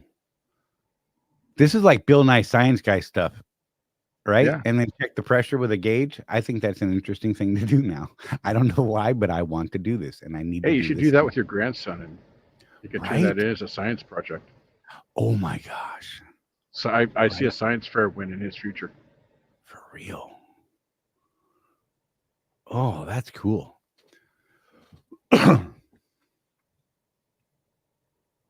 Right. And the Halo system we clicked does on it together. have a stem on it, so you can actually manually check the pressure to make sure it's working properly. Which you should on a regular basis. Yeah, that's one of the problems I've always had with the TPS system on a lot of trailers. There's no Right. valve stem at all. You can't check that pressure. So I can tell you on the newer Swift Fleet trailers, like the 22, 23, 24 trailers, have a valve check built into the side of them now. So you have a stab point for each tire on those duals with the tire inflation systems. So that's cool. I like it. And it made me much happier because I actually found one not too long ago when I actually checked the pressure on it. One of those tires was like no error, not like, like 80 pounds, right? Which should have meant I had it removed and the whole 9 yards. Less than 80% of the rated tire rating is supposed to be removed and inspected and remounted, blah, blah, blah, blah, whatever. The bead was good. I aired it up. The reason it was low, someone had turned the valve off. The reason they turned it off was there was an air leak in the system. It drives me nuts, dude. And they turned it off instead of getting it fixed. Funny part was the valve was turned off because they heard an air leak, right? And turns out that it was just a loose fitting. I mean, literally finger tight. It wasn't even finger tight. It was just spun loose. I tightened it with my fingers and it stopped the leak. And then I put a wrench on, gave it a little quarter turn, called it good. Turned the damn thing back on. It was fine. Well, one of the things I've seen too is the so on the ones on the Swift trailers, at least, it goes through the center of the hub, right to those lines. And I've had that center fitting in the center of the hub be loose by about a half a turn. Yep. Now it takes a little bit. You got to have a wrench for it because you got to get those lines off first. Right. Just chunk. You'll hear it stop leaking. Put those back on. No on-road call. Got to be careful with that center valve. They're pretty fragile, by the way. You can break them off. You can break them off. I've broken them off before. Way too easy to break. But again, so that one tire that was low on this scenario I was telling you about actually had a small nail in it, so it had a very slow leak, right? But I was able to air up the system. The system was able to do what it's supposed to do, keep the tire inflated while we were driving. When I delivered that trailer, sent him a little macro, said, hey, this tire's got a nail in it at this position on this trailer at this location. Did what I had to do. Right? Just saying. Unfortunately, that was one of those loads. I remember it well, actually. It was one of those loads where I really didn't have time anywhere to stop. Had to go. So it was better for the customer and better for everyone involved that I reported at the receiving end and get it done there. And that's what we did. So, I'm just saying. But you did report it. A lot of people. Oh, absolutely. I'm not gonna lie. I mean, there's been a couple times where I'm like, oh, I got to report this thing, and I forget. And I leave. I'm like, damn it, what was that trailer number and whatever. Or I think about it a week later. I'm like, oh, I'm that guy, and I apologize to any of you who may have been the ones that received that trailer after me. I am sorry. I do try to get all of them that I encounter. I'm not a perfect man. I try. You're gonna find yourself getting yelled at on Facebook. That's okay. I'm getting used to it, honestly. I mean, let's be real, Jeff. The amount of people that just poop on our heads is amazing. Yeah. And it's just gotten to a point where I'm like, that's fine. You're not my dude. I get it. You know what I mean?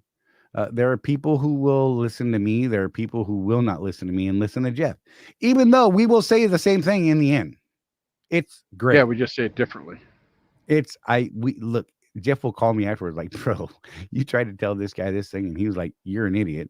And I told him the same thing with different words. And he's like, I'm brilliant. So you're an idiot and I'm brilliant. And I'm like, oh, thanks, Jeff. That's really helpful to me. But okay, you know what? The guy squared away and he got to where we needed him to go to make him better. That's right. That's a win. I dig it. Yeah. Hey, James, you have a good night, buddy.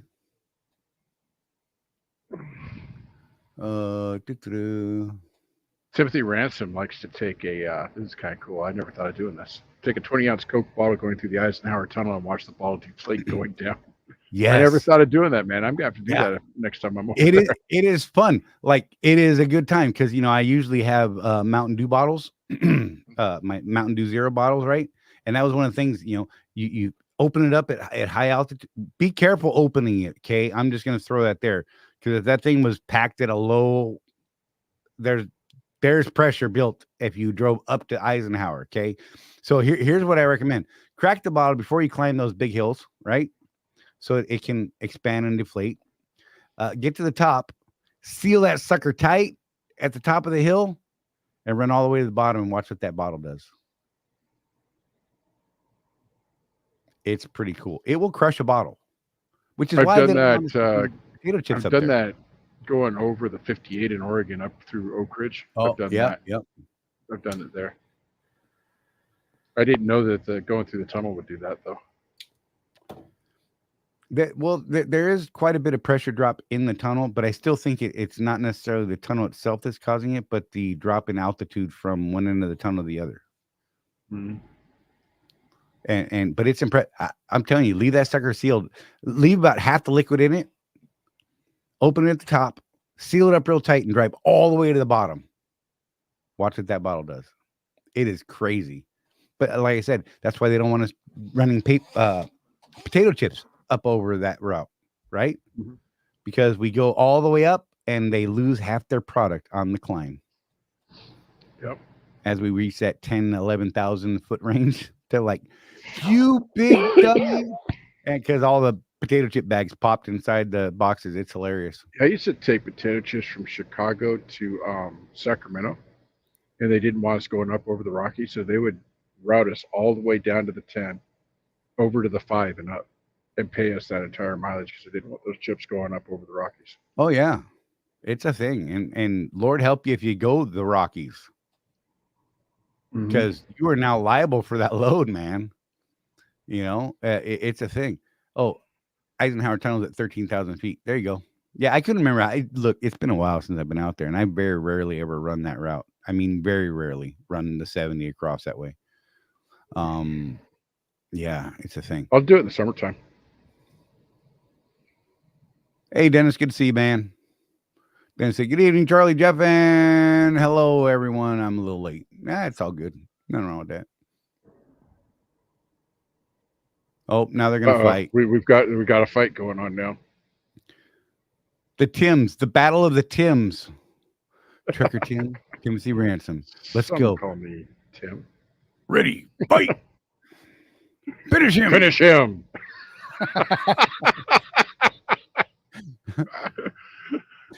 Oh my gosh. Oh wait, Tim's throwing out like I would believe that number. Just because it's so specific. Yeah. You could totally be not right, and I would believe it. I'm just saying because it's so specific. Sometimes as specific as you can get will trick people into believing you. even if you're wrong. Just saying. That's right. Yeah. It's all about the way that you tell the story and your conviction. Just saying. Oh man, what's up, Sean? Good to see you, buddy. He was here earlier for like 2 seconds and left and came back now. It's only hour and a half after the show started, but that's cool, bro. I did it. Oh, Timothy has he says he stands corrected. Oh, Trucker Tim, he's cheating. Google is Oh, he's cheating. You can't do I like that. it. Ah, You see, don't you get- should never tell that you use the Google. You don't get the $1 million now. You cheated. Right? Dennis, that's more along me. Okay, just say 12,000, call it a day, right? It's over 11,001, so it must be 12. That works in my brain. So, at least when we're talking about that. Everything else, I'm like, no, what is how many pennies? I need 3 digits on the right side of the decimal point, please, at least. If we're going to be talking numbers about trucking, fuel, profit and loss, things like that, just throwing that out there. Don't tell me it's about $1,200 when it's really only $1,137.52 because that's not okay. Right. Yeah.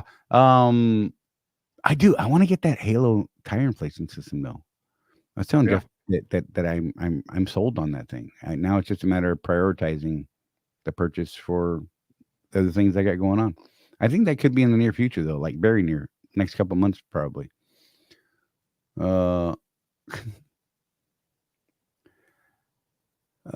Yeah. So what else is going on, Jeff? How's your week going, man? Where are you headed now? Headed to Idaho Falls from basically St. Louis. Nice. That'll get me close enough to home to where I can just go home. So I'll be home for the 4th, which is a big deal for me. Right. Not home for my anniversary this year, which bums me out a little bit, but I'll be home for the 4th. So, and since I'm delivering in Idaho Falls, that's the closest place for me to park the truck really is out by Rexburg, which is where my daughter lives. So I have plans to have lunch there. I haven't seen her for about a year. So well, there you go. That'll be fun. That's the cool thing about trucking, man. My parents and my sisters both live in Houston, Texas. I live in Salt Lake. And, let's be real. Take a vacation like that costs a little bit of money. I can at least go see my parents and my sisters a couple times a year just because I end up going through there. And I just stop the truck for about a day and go visit my family down there. I think that's awesome. Yeah, hey, Brian. It's pretty cool. Hey, Brian, that website right there, that's the website to those Halo dudes. Just saying. They've got a couple other products. Yeah. But check it out. I mean, look, you can order stuff through them directly, I believe. Someone was asking about the fuel filters or the air filters too. Oh, Fleet Air Filter. Let me find that. That would be Fleet Air Filters is the filters we were talking about. Yeah, go to Fleet Air Filters. Fleet Air Filters. Let me get their actual website.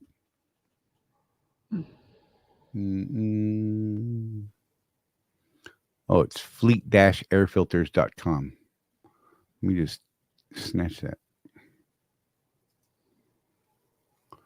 Oh, good God. I don't know how to work. Copy and paste, yo. Copy and paste.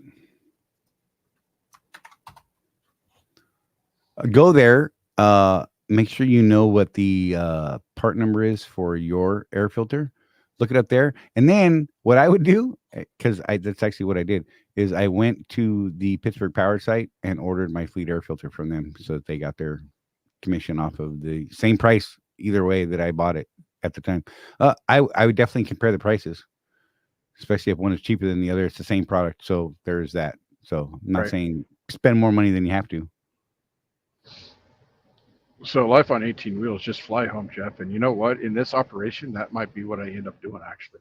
Right. Because over at Panther, the further west you go, the less freight they have. So basically, what it looks like, and I haven't done a home time with these guys yet, but what it's looking like is they can get me to the west. Idaho Falls is only 6 hours from Salt Lake City, if that. Of course, I have an ungoverned truck, so probably a little less than you Swifty guys. Just Whatever, bro. Just stop. Just stop. You know what? Jeff has been canceled. We are no longer the Jeff and Charlie show. Oh, wait, my bad. But yeah, so you look at where I might have to go to get freight coming back east so I can get into a good lane. It looks like either Phoenix or Chicago.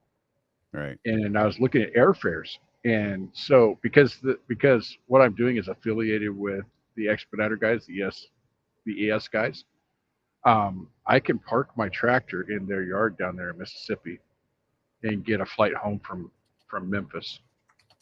And that might be cheaper than the fuel would cost me to get back in lane. Right. And that's some more math, Charlie, that we got to do. It's a calculus you must run.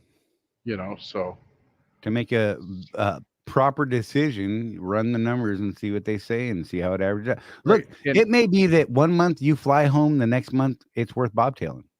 Right.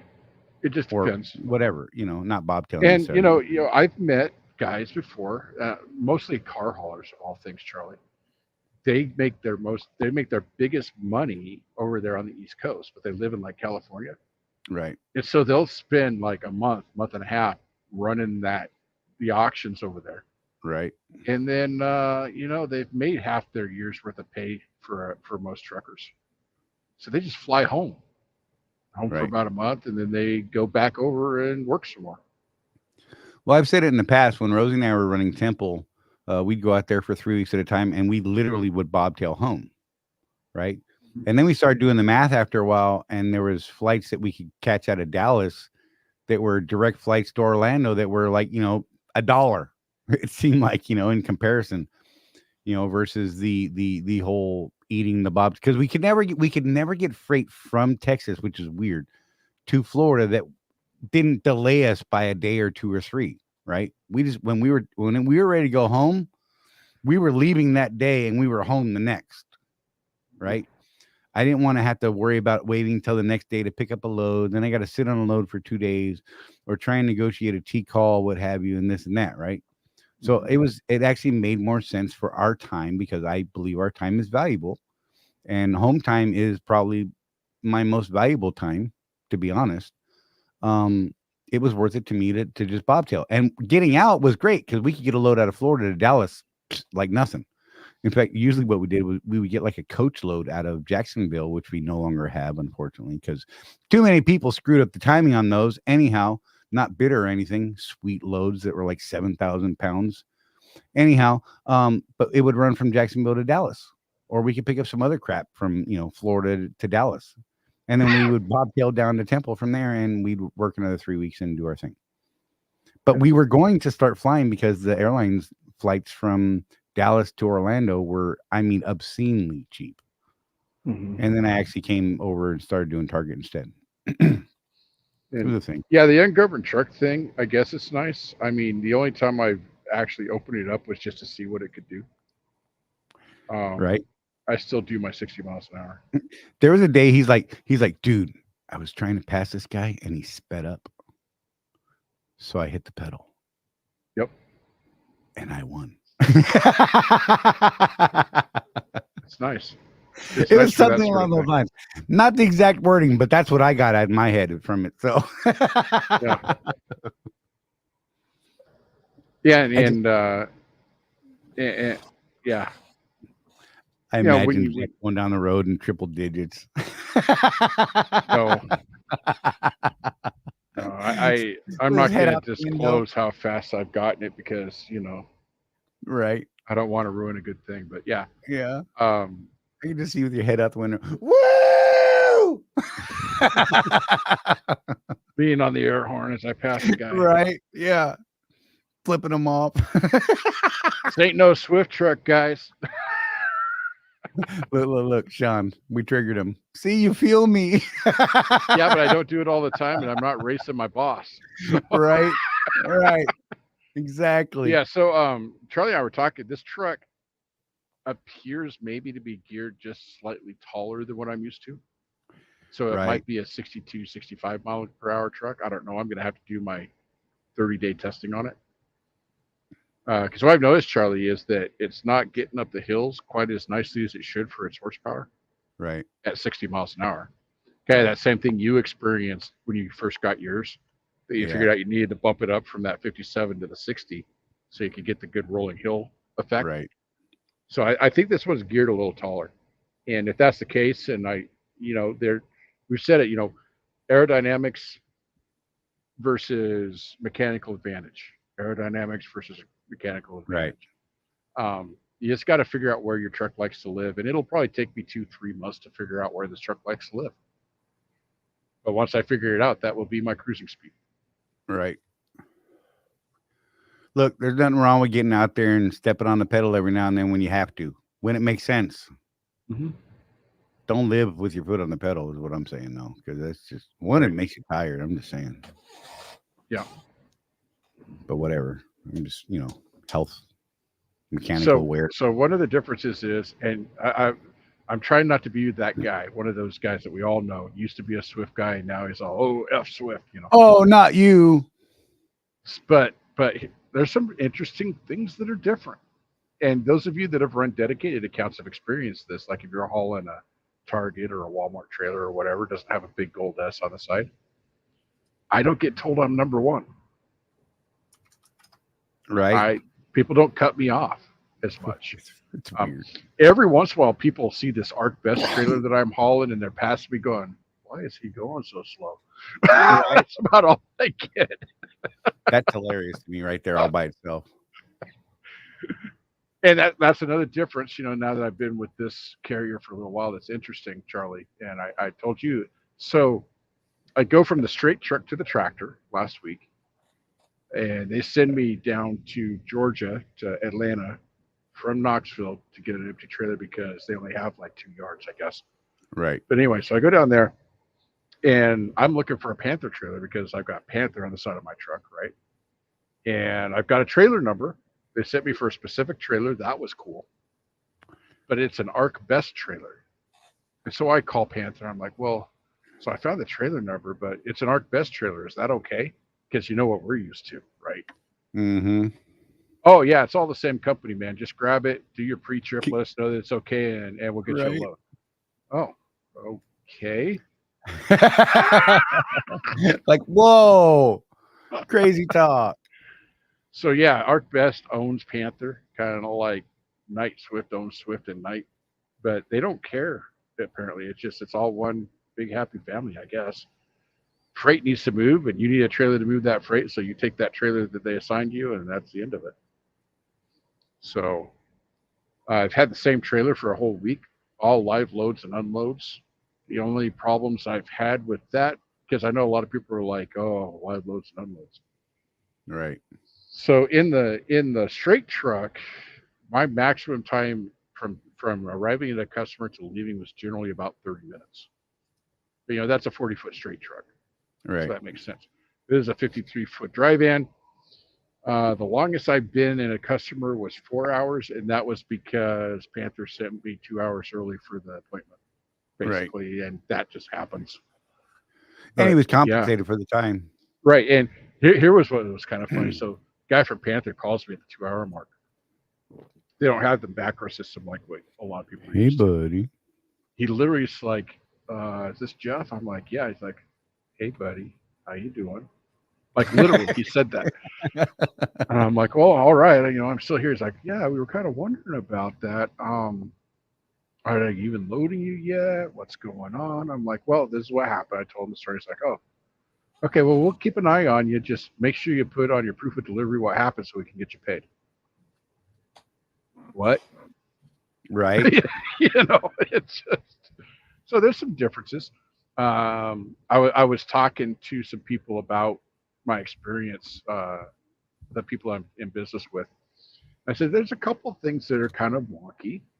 Like, well, yeah, every carrier's, just like we've told you, every carrier's got their brand of BS. You just got to decide if you can work within those parameters or not. You can make money at any carrier. Charlie and I were just talking about this the other day. It's not 100%, but, most of the time, I would say that if you have any type of experience in the industry, you can go to any carrier and make money. Sorry, mess with my microphone. You can go to any carrier and make money. You know, if you're at a Swift, you can go to a JB Hunt, you can go to a Landstar, you can go to a Panther. You're going to make money because you know how to run, assumedly, your business. Right. The question is, are there quirks, something you can work with?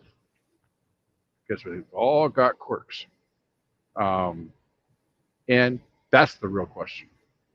The money's there if you're willing to build the relationships, if you're willing to do all the stuff that we teach, frankly, you know, to run your business. You can make money no matter where you go. Question is, how much are you going to enjoy it?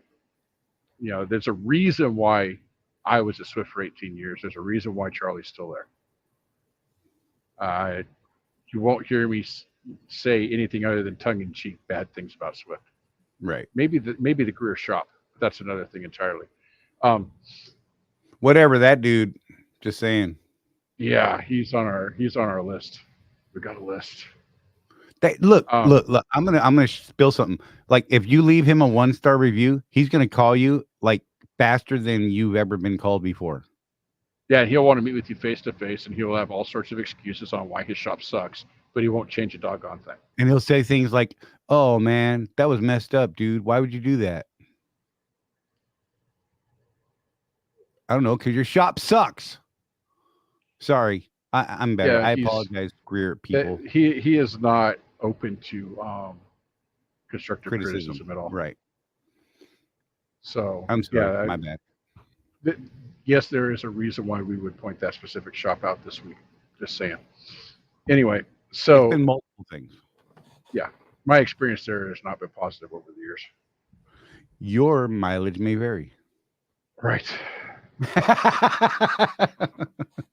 So yeah, Sorry, you know, there is a reason why our relationship at Swift has been what it has been. We've absolutely done well there.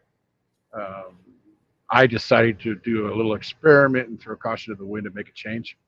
Really enjoying it over here so far, regardless of what some of the naysayers out there may have said.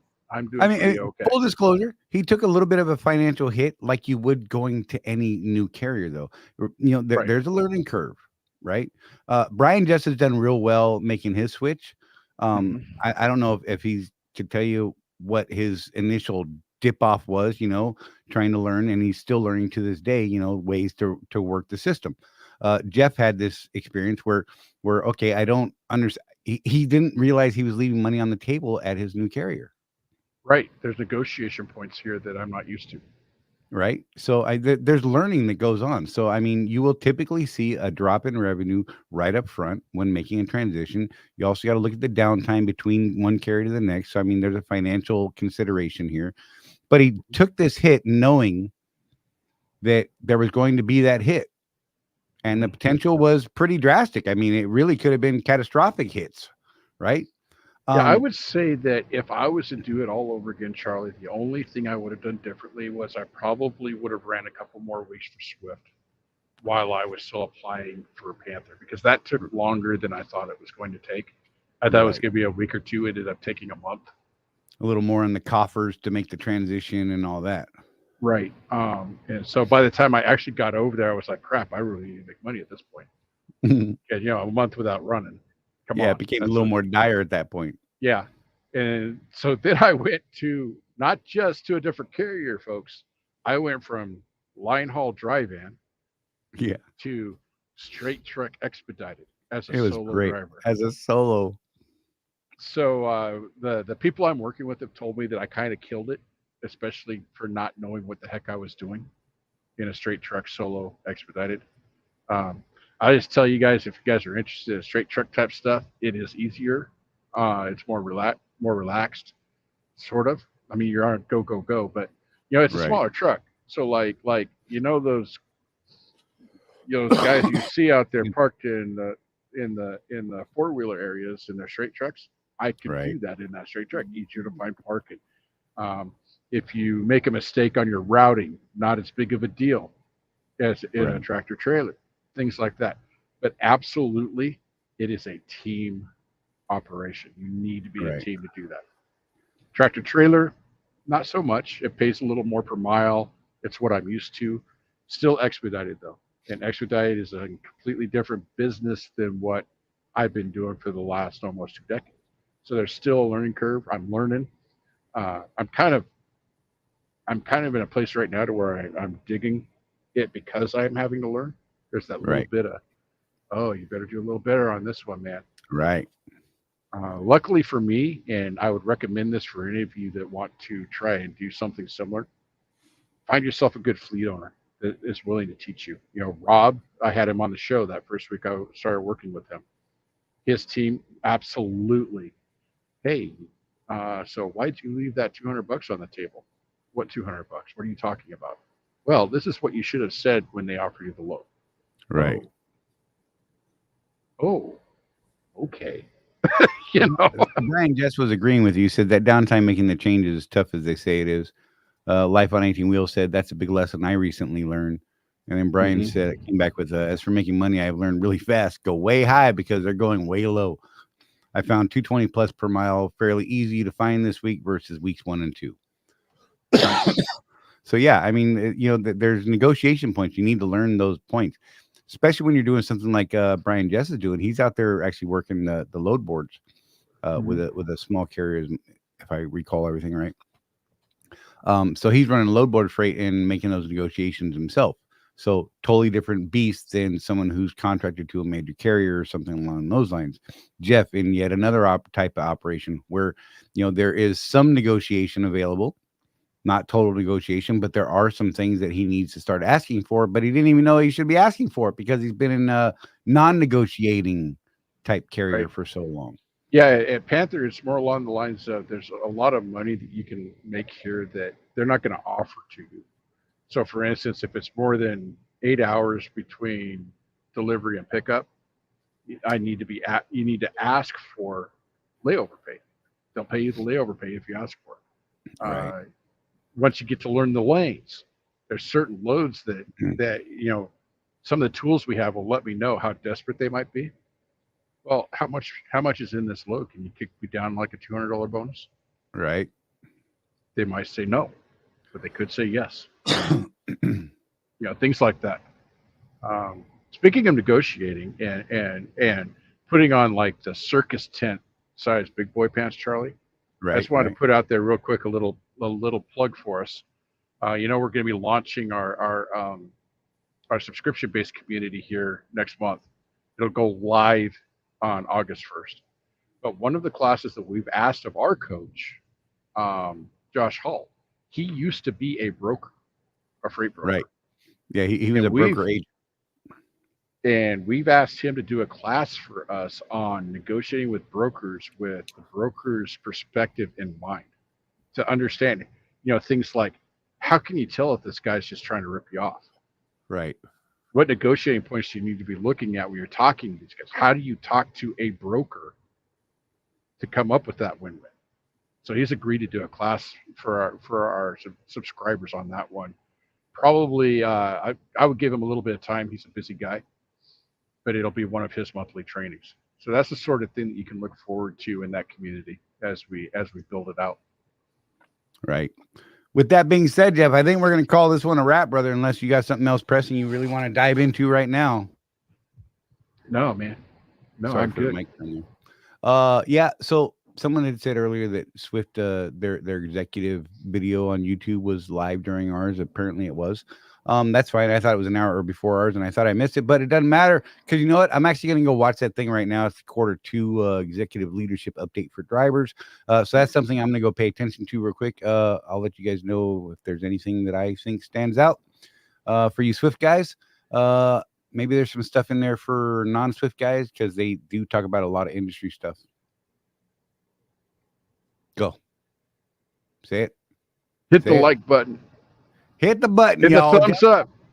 Jeff Or wants even you the to hit thumbs button. down. We don't care. If you put a thumbs down, it lets us know there's something we need to work on. Right? Don't do it You just for know? fun. Do it because there's a reason. And then you know what? If you hit the thumbs down, do us a favor. Let us know why you Tell did us it. what? Yeah, tell us what you think we can be doing better. Is it this ice cream cone pink microphone? I expect a couple for that this week. I'm just saying. Or maybe I get some extra thumbs up for it. I'm just saying. I'm testing a new microphone. I got Rosie a new microphone. She's going to be doing some stuff that we're working on, and I decided to get her a good microphone to see. Yeah, I don't know. It's just a thing. Whatever. You guys be safe. Take care of each other. No one's out here looking after us but us. And we will see you right here every Tuesday, I should say, 6 p.m. Eastern time. Right here, we are the Road Warrior Entrepreneurs. You guys are Road Warrior Entrepreneurs. We love you guys. Heartfelt hearts. It's only half because my other hand's on the button. Thank you. That's not even, I don't even know what that was, Jeff. That was like a big chunky monkey chocolate bar. But I dig it. We'll see you guys next week. We're going to get the heck out of here and be safe, y'all.